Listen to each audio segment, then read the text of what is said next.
his power champions as well, or whether OMG don't even mind. They just ban away the things that are strong and go from there. As you can see, Azir already off the board, and Lissandra, Sahon Royal Club, don't want to see that one coming through. No surprises on the Veigar ban, but we have seen it be unsuccessful, I think, once now. It was actually EDG. They ran it, I believe, last week. Couldn't pick up a win for it. And then, of course, played it just in the previous games and wrecked with it. So the potential of Veigar is there. Don't give any of these kind of curveballs to Starhorn Royal Club. Okay, you come in as favorites, but there's no reason. Like, Starhorn Royal Club do have 3 2-0 victories this season. They have got some points. Not recently. They've definitely been in a slump, but they've got confidence players. They've got players who've been to the finals of Worlds. There's no reason to suggest that if they have a good early game, they can't pull it out till late. It's just try and force them onto these off-meta picks, onto these weaker laners, and set yourself up for success. There is a world where Starhorn Royal Club can take a win today. Remember, OMG, they've kind of flattered to deceive, to be honest. They haven't necessarily been the world's best team that we would have proclaimed them during week 3 of the LPL.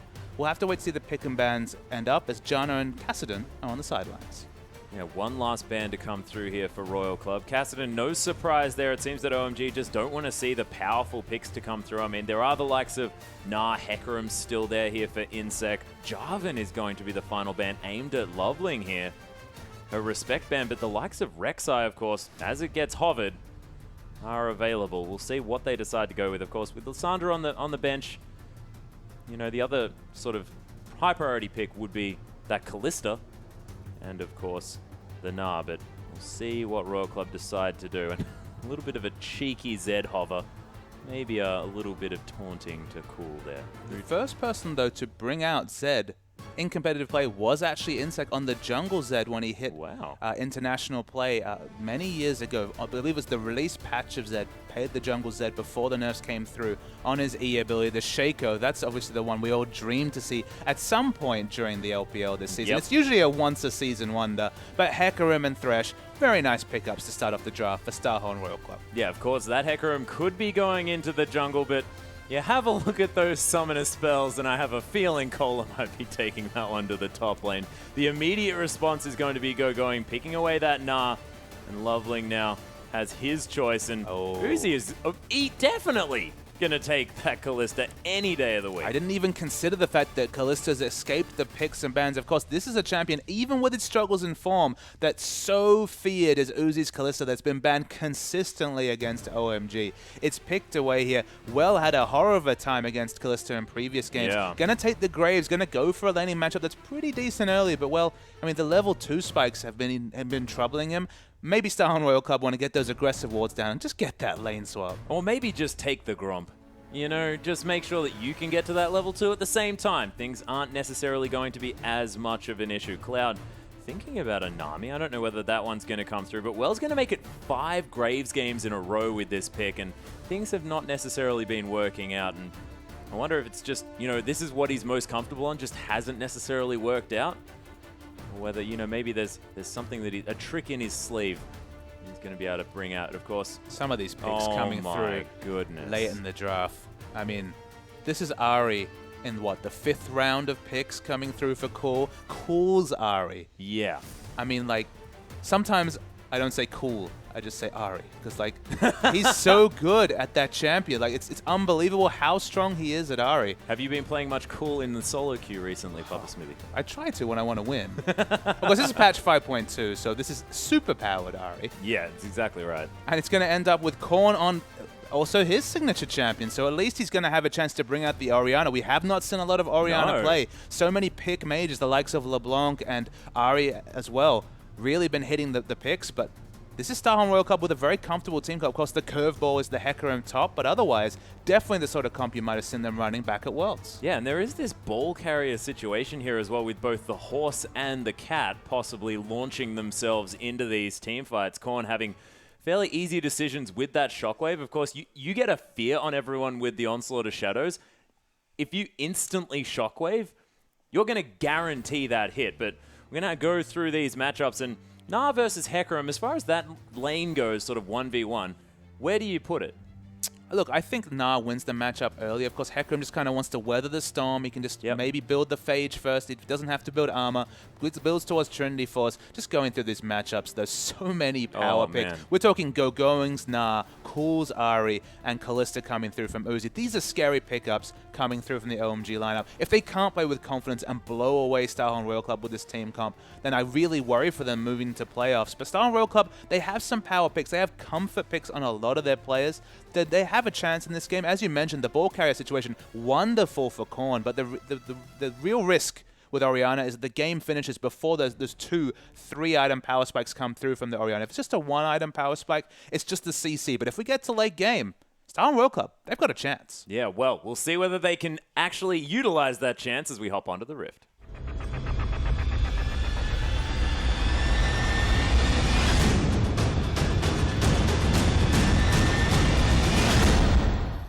And here we are, ladies and gentlemen, with OMG taking on Starhorn Royal Club, our final series of the night, but the first game of that series. And we'll see whether Starhorn can come out with a victory here. Of course, it will be a massive morale boost if they pick it up, but things are looking very dangerous because we have power picks across the board here for OMG. And one thing I really would like to mention is the Fate's Call on the Nami, with the potential trampoline action with the double bounce.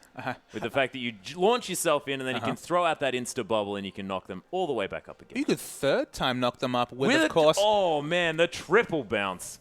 Unheard of. Maybe throw in some other spells. There's a lot of potential for knockups coming through from the duo. You might wonder, okay, I don't see the synergy between Nami and Kalista. You might be like, okay, so Nami's more of a disengaged support, so it doesn't necessarily want to be in the middle of the enemy team fight. But the good thing about having disengaged supports with Kalista is it's a little bit different. What it allows you to do is to reposition the Nami after being involved with some disengage, maybe when she falls to low health, to the back of the fight to consistently put out those heals and just apply, for example, the Tycor's Blessing. So, for example, it's a disengage for your support. You're basically setting up your support to go move to the back of the fight and continue her role after being in the front. So you're not necessarily going to catapult it for engage. You're more going to keep it for the flexibility of disengaging your support from that death tick.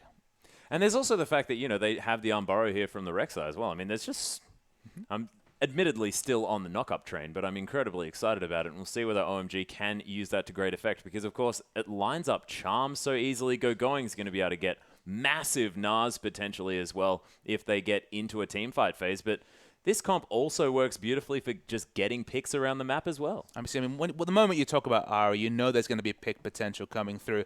Loveling, it's not necessarily the highest skirmish jungle. It's definitely not the Jarvan, but can do plenty of work with the Umbro in his own right. Strong laners across the map. OMG, they're going to feel confident. But Starhorn Royal Club, they've got Korn on the Orianna, about as favorable a champion, or at least hasn't played a lot this season, but a legacy champion, one he's so comfortable on. Insec, sometimes the Rengar works, sometimes it doesn't. You know the damage is going to come out. But he's also played a lot of it as well. He's definitely got his eye in, you'd have to hope. Yeah. If they can get snowballing, there's a possibility for Starhorn Royal Club. Yeah, and you didn't even mention, you know, Zero on his signature Thresh as well, so we'll see whether they can make this one work, of course. We could mention that Well is on his signature Graves, of course, played a lot of it, but hasn't really had all that much success. Not really nice of me to snigger about that, but... Yeah, it's problematic. But Cloud and Uzi hanging out here in the brush, wanted to make something happen early on, potentially. Usually it's level 2 that problems start, but with this aggressive start, something could happen. Yep, the bubble actually not taken here as well, but what the heck was that damage? I mean, the W does quite a lot of damage at level 1, and Graves doesn't have time to build up necessarily his True Grit passive, so he's taking a lot of damage. You can see Uzi perfectly last hitting these minions as he positions himself so aggressively in this lane. And Royal Club already on the back foot down here. We thought that might happen, but maybe not instantly. And Kohler was able to actually start. We saw this coming through yesterday. You can, Looper, I believe, showed that you can start the Wolves quite comfortably with the Rampage, teleport into lane. It's not quite silent. You don't even have to die, which is a huge advantage. And comes into lane with a Cloth Armor. No pots, but a Cloth Armor is a big purchase against all the harass from Na. Yeah, actually, Zero taking a lot of damage down here as well. The Rend going to come down from Uzi. Wells wondering how he ends up Imp one game and then instantly against Uzi the next game. It's like, guys, oh, nice double bubble there from Cloud as Uzi comes through. Misses the flay there at the same time with that Martial Poise. And, I mean, this has been consistently banned against Uzi in almost every single game. Ganti, they knew exactly what was up. Made sure that they never let that one come through. And going actually taking a lot of pressure here from Cola, but this whole wave now crashing into the turret, well doing the best that he possibly can to try and last hit under here. As the cannon creep does manage to go the way of the Graves, but so far things just looking awful in the bottom lane for Royal Club. And the hook does come through onto Cloud, but there's no realistic way to take it and go in aggressively. Uzi is completely disregarding Insect's Rengar. Rengar wants to play aggressively, of course, wants to pick up some levels, get the first rotation of spells with the 3 levels early. They need help, and they need it soon, Atlas. That's exactly right. I mean, why don't they have Nocturne and Twisted Fate that can use their ultimates off cooldown in order to They could start at level 6, that'd be nice also. Yeah, well, yeah, no, they just have to be able to take that one earlier on. We'd have to be able to make that one happen because, of course, it seems like a balance change we might need to put into effect in order to help out Royal Club because so far, bottom lane hasn't been able to catch a break. They're struggling with Cola. We were talking about the fact that, you know, these solo lanes have had success in the past.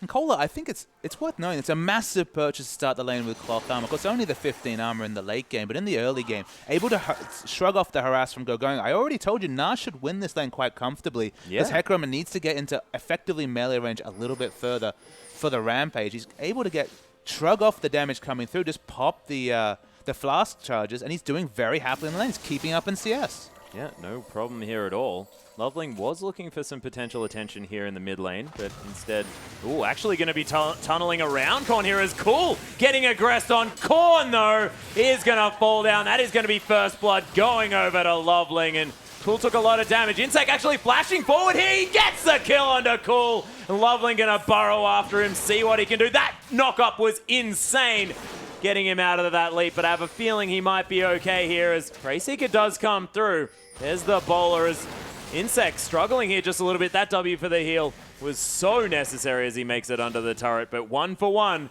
That is first blood going the way of Loveling, though. Very clutch to be able to get up to the passive and be able to get out the empowered raw to get up the heal. Going actually makes a miscalculation, almost dies, has to flash away. Cola looking better and better in this top lane. He has to respect the Ignite. Yeah, fantastic play here. Of course, the Ignite wasn't even used there, and I have a feeling like Rampage Ignite auto attack would have been enough to take going down. So, of course, that flash being highly necessary, but launching into that minion wave, probably ill-advised. Probably ill-advised, but at least showed quick reactions to respect the Ignite range coming through and flash away. Keeps his life, gets the phase just to be even that much more annoying on now. We've already seen that this doesn't pigeonhole going necessarily into a Trinity Force rush. That's not necessarily the first big pickup, but Korn's in trouble. Yeah, Loveling actually immediately returning to this lane, of course, with no summoner spells up for Korn, and the aggressive Ignite summoner spell choice here as well, meaning that not really a whole lot he can do, and this is what has been a problem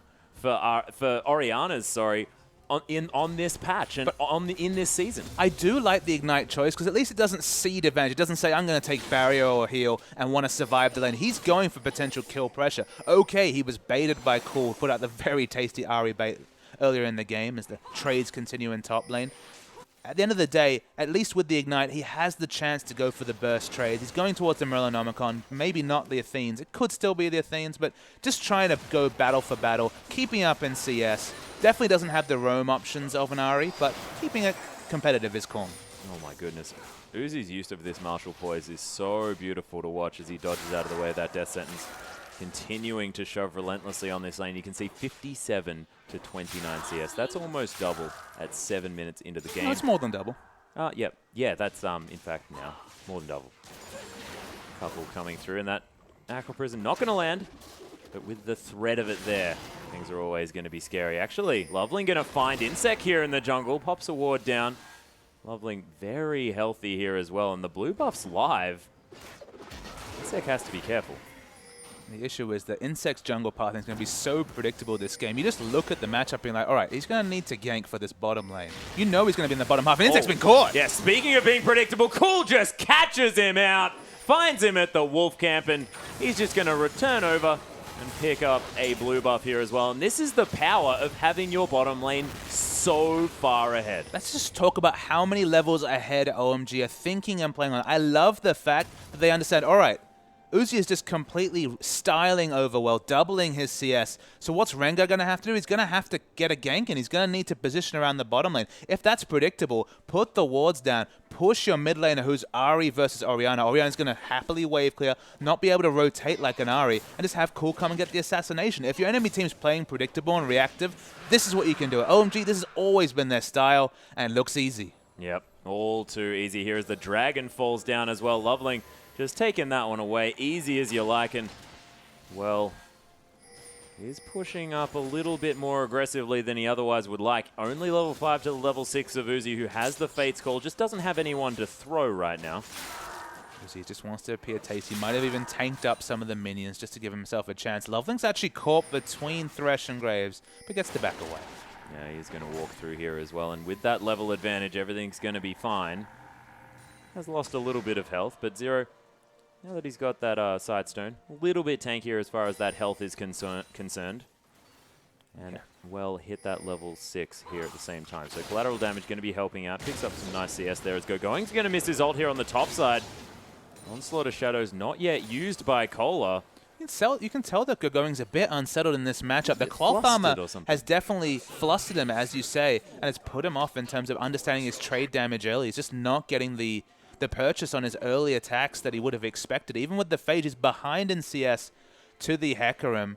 And you have to say, I mean, the consistent storyline for Starhorn Royal Club pre-Name joined the team. Oh, we might see an engage. Nope. Yep, doesn't actually find it. Oh my goodness. Actually, Insect coming through, the deletion to come down. Cola with some perfect tanking of the turret. And Royal Club make it look easy on this top side.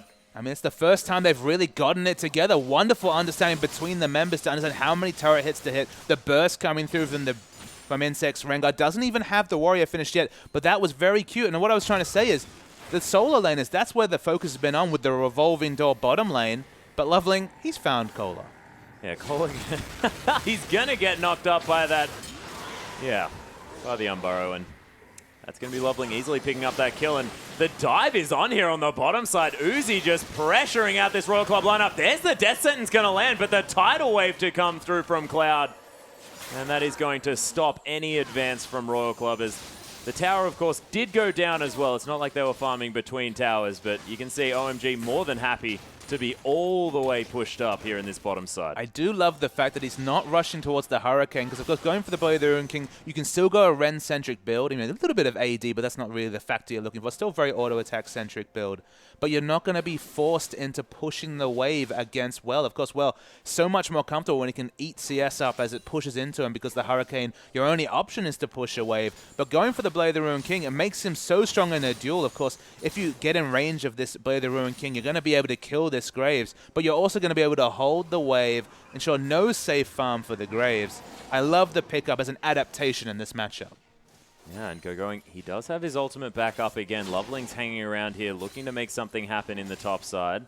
It might have timed out the Onslaught Shadow. It's not available. No escape bar in the devastating charge. Yeah, there's the Gnar into the wall here as well. The wallop and the knock up. So much CC available, but look at the healing done. Gogoing does eventually pick up the kill, but I think Cola lasts a little bit longer than OMG thought. Absolutely. You have to say it was almost a buff if that was the shortened Mega Gnar timing. He needed to get into Mini Gnar to be able to close the distance to do damage.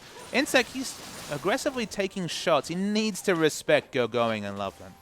Yeah, just a little bit. Loveling was looking to make a bit of a rotation to the backside of that turret, but you can see OMG, they're just going to take the turret in the mid lane here as well. Uzi and Cloud getting bored of the bottom side of the map. Now going to head to the mid here. Ooh, takes an attack dissonance combo to Uzi, but with that ebb and flow available with Cloud on this Nami, actually Insect coming around here, he may have found Loveling. There's the knock-off, but it's not going to do anything. Insect, another kill. He's got his team on his back this game. And he's got the extra long, so that's going to be a second Brutal. It's going to be the DPS build we know and love coming out from Insect's Rengar. But the strategic hole that Starhorn Royal Club are playing in, as we see so many members trying to get some exit kills in the top lane, is the fact that they've picked this Graves, and Graves is a lane bully. What is the point of picking Graves? He's going to be 41 CS and have no sort of wave control whatsoever in the bottom lane. That's kind of the disadvantage they're playing against, and there's not really any way to play around it. No, it's sort of all based on how this lane has gone early on, and I think it's a lot to do with what you mentioned, you know, first up against Imp, now up against Uzi. Well, just seems a little bit outclassed. He's outmatched, absolutely. I don't think that's unfair to say. He's not a world-class AD carry. He's trying to do a role for the team. You know, they desperately need someone in that AD carry role. Of course, it's always got a finite life on it. Name will eventually join this lineup. In other matches, he's looked adequate, but in this matchup and this weekend especially, just outmatched between Imp and Uzi. Yeah, it's been a little bit difficult for Well thus far, but we'll see whether Insect can carry ahead well enough here as well, because, well, actually, he hasn't been doing too badly as far as these team fights have gone. He's managed to get his collateral damage in the right spots, managed to position himself in team fights effectively, but right now, positioning himself under his turret as best he can. The Ren didn't even manage to come through here as Uzi tries to get that damage down, just dances out of the way of that death sentence, just makes it look easy. It's just the lack of wave control though. Like, there's so many resources they need to put to bot just to potentially start to equalize this, double CS advantage, short of double CS advantage at the moment. 144 to 80 is going to be very shortly. They just can't look to, and that's why Insect's kind of given up and just left. It's going to be Graves with a little bit of burst damage between the buckshot and the collateral damage, but not going to be able to offer much more. And OMG, they just double down, throw more people into the bot lane, have Uzi look very, very juicy, because Cloud and Loveland, they're in his pocket. Yeah, well, this is the thing, and I find it very interesting that now that Uzi is playing against his old team, he's playing in the same style that his old team was playing. Sort of this hard carry Uzi roaming around the map, picking up all of the farm that he can find, even hanging out in that mid lane, taking it away from Cool there just a little bit, who's still ahead in CS. And so far, this is just looking like OMG in complete and utter control. They're going to take another dragon here at the same time with absolutely no response from Royal Club. And at the same time, they're going to be ganking this top lane as Cola pops that devastating charge, but it's not going to do anything as far as protecting this turret's concerned. And going, despite having a difficult time early on, it's not a whole lot that Cola can do. Yeah, I mean, Cola did his best in this lane, came and CS'd very well against Nah. He's done his job, but, I mean, we come back to the point I made in the draft. I said, okay, I want to see Star Royal Club pick for the mid game, pick winning matchups, push out their lanes, and stop what's happened this game happened. 3 turrets to 0 already. This is what happened against LGD 2 games in a row. But we're talking about Nah versus Hecarim. Nah is always going to be in a balanced situation. And look, to Cola's credit, it took a long time. He's going to be the first to take down a turret. He's going to have lane control more often than not. Ahri versus Orianna. Orianna, one of the reasons you mentioned that we don't see her a lot is that she seeds lanes in often cases. She tries to farm passively, but realistically, she can't rotate very well because she's a slow champion. You know, she takes a lot of setup. She's not hit the charm all in like Ahri. And in the bottom lane, unfortunately, they picked Graves for wave control, didn't get any, as Uzi styled all over him, and they've seeded all 3 outer turrets. They're just trying to farm under their inner turrets, and realistically, they have control over nothing. Look at the pink wards so aggressively put across the map, specifically in the top side of this map. So many wards and pink wards put down. And Star Royal Club, they have a little bit control over their blue buff, but they can't even think to come anywhere near the river. Yeah, and the thing is as well, I love this from OMG, is the fact that they focused all of their vision control in this top side of the map. Actually, Insect going to launch himself onto Uzi here. A lot of damage potential to come through, even through the exhaust though. Uzi able to dance around, flashes out of the way of that shockwave as well. Cloud takes it and doesn't mind too much. There's actually the ult to be coming through from Uzi, but Cloud, for his trouble, going to launch himself forward to take a attack dissonance combo. And I don't know how they're going to be able to kill Uzi if getting caught out, still not going to die. As Cool actually going very aggressively in here as well. Nice dark passage from Zero. He's going to do some fantastic things on this Thresh. Is still a fantastic Thresh player, but unfortunately unable to have the beginning of this game that he needs in order to be able to make plays for his team. We're going to see the Reaper. You know this one is with feeling. Remember, these are old teammates. They butted heads at Worlds. There's so much feeling between the two. The flash on the Shockwave is just majestic. Another of the reasons that we see Orianna fall out of play is that her initiation potential is limited. You kind of have to hold on to that cooldown because people can, at this point, have the reaction to easily flash away from that Orianna Shockwave. It does have that cast time. There was a lot of feeling, but Insect, even with the snowball start, couldn't kill his old teammate. Yeah, unable to, and actually fell down in that fight, which I missed, because I was focusing on the fact that that Shockwave did get flashed out of the way of, but unfortunately, Rengar fell down at the same time. Didn't actually have the kill bounty on him, I don't believe, of course falling down a little bit earlier on. But still, Uzi picking up his first kill of the game, and you have to think that it's going to be one of many. Yeah, he's kind of switching between two items, actually picking up Null Magic Mantles. Two members, Cool and Uzi, picking up Null Magic Mantles. I guess expecting to take incidental magic damage between the Onslaught of Shadows and the Shockwave. I mean, now you can position even more aggressively because the big AP purchases aren't available yet. You can realistically eat the Shockwave damage and just use the displacement, maybe even as a gap close. Well, that's the thing, and if both of these players are going to be building the likes of a QSS, you could imagine that Cool probably not. He's looking to pick up an Abyssal Scepter as his next item, but Uzi looks to be going towards that QSS very quickly, and if Zero, who has had some fantastic hooks, has now found Cloud. Oh, there's the Fate's call to come through. That was Uzi saying, no, don't focus over there. I'm here, and I'm killing Insect, so come over here. And Insect just gets knocked down. Didn't really commit. The charm lands as well, and Korn's going to follow here. OMG just styling on Royal Club. They've already taken down this inner turret. The inhibitor turret going to follow here at 18.5 minutes into the game. There's the flash into the charm, and, well, oh, the collateral damage just dodged out of the way off from Uzi here. He's just going to destroy. Well, there's the render come through. Cola picks up a couple of kills on the backside, but Going's going to wallop him up, not into his own turret for a bit of manners. And Starhorn Royal Club, they're caught in their own base, Atlas. Yeah, smashed against their own base. That is awful. It's sort of like thrown to the table in your own bedroom. Really disgusting stuff as Uzi just going to dance around this inhibitor. Takes down the minions first because he's not too worried about this one. Gets played back. Death Sentence doesn't land here, but Zero, you might be in a bunch of trouble as, oh my goodness, no. Going to survive this time. I think Uzi quite likes Zero, you know, whatever. Yeah, that's the thing.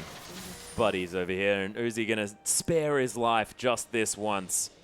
4-0-1 now, though, for this Kalista, and see what he decides to pick up next. Sort of, he's got a few options. Look, the QSS, it's definitely too defensive, but the reason why it's actually important, you might look down and say, okay, but you can't QSS Orianna ultimate.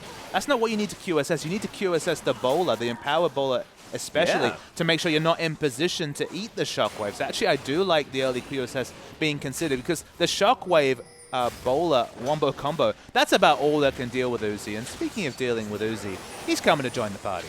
Yeah, it's Uzi more dealing with Cola here as well, who's pretty quick over here.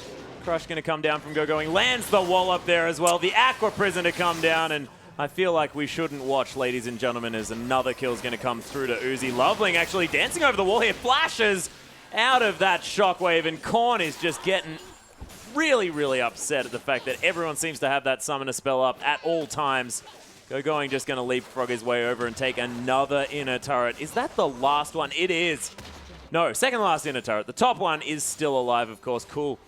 Might be putting a little bit more pressure onto that one as the Abyssal Scepter has been completed. Uzi finally going to go back to base, completes the Quicksilver Sash, and now the Static Shiv. And it's basically immortal. Oh, Phantom Dancer instead. Decides he wants the more luxury option. But he's basically immortal with all the movement speed and the attack speed coming through.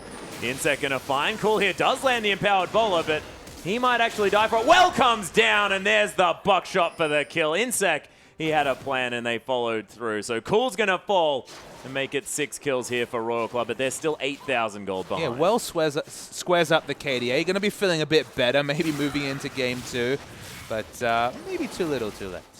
Yeah, it's true, and with this Kalista powering up so far. Has an extra longsword here as well, looking to build that Last Whisper as his next item. In fact, this would be a very similar build to what he'd like to go with on a Vayne, so maybe just alluding to the fact that he would have preferred to play Vayne this game. Yeah, it does feel like that's where we're at. The pushing is very aggressive coming through across the map from OMG. They're going to set up for a second dragon, just keep pushing forward. Yep, pushing. That is going to be the third dragon actually going down here for OMG is Cloud. He's actually going to just walk into a Death Sentence, and a very, very correct Death Sentence is Going. Not going to quite find the Gnar potential that he's looking for. There's the Onslaught of Shadows, but Uzi just going to dance around here out of the Shockwave as well as he continues the Onslaught. Well's going to fall down at the same time. That is almost a triple kill. Stolen away from Loveling there for Uzi.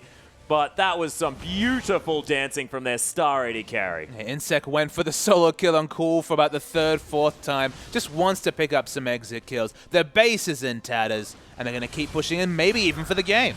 Yeah, shambles here is the base of Starhorn Royal Club. As you can see, these creeps tanking up these Nexus turrets. Uzi just looks like he's having the time of his life dancing around these Nexus turrets. Able to even take down a ward there for his trouble. Blows the heal, I think, just for some style points. And the Nexus gonna fall down at 23 minutes into this game. 12,000 gold lead.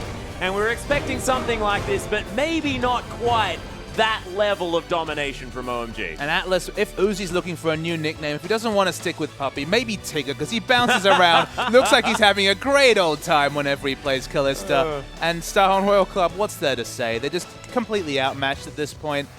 OMG, easy victory. Yeah, it's true. I guess we already do have Piglet, and I could imagine that Well probably resembles Eeyore at this stage. We're going to go for that sort of analogy. That could be where it is. Going as well. He's happy, maybe feeling like the early game didn't go quite his way, but when he had a look down the rest of his roster, that scoreline for Uzi, 5-0-1, doesn't quite explain just how ahead this Kalista was, because that shutout in the early game was decimating. I guess maybe a new champion for Well. You know, it's 100% Graves, at least if he had his last 5 picked. But the Graves not working out for him. The Kalista skipped around him in the early game. I mean, just the level 1, to be honest, set the tone for the lane with the aggressive brush camp. That's what you do against someone who's out of form, who's struggling, you know, someone who's been looked at as the weak link both in the public and potentially even on the team. Just try and bully them around. There was no better after the level 1, that's for sure.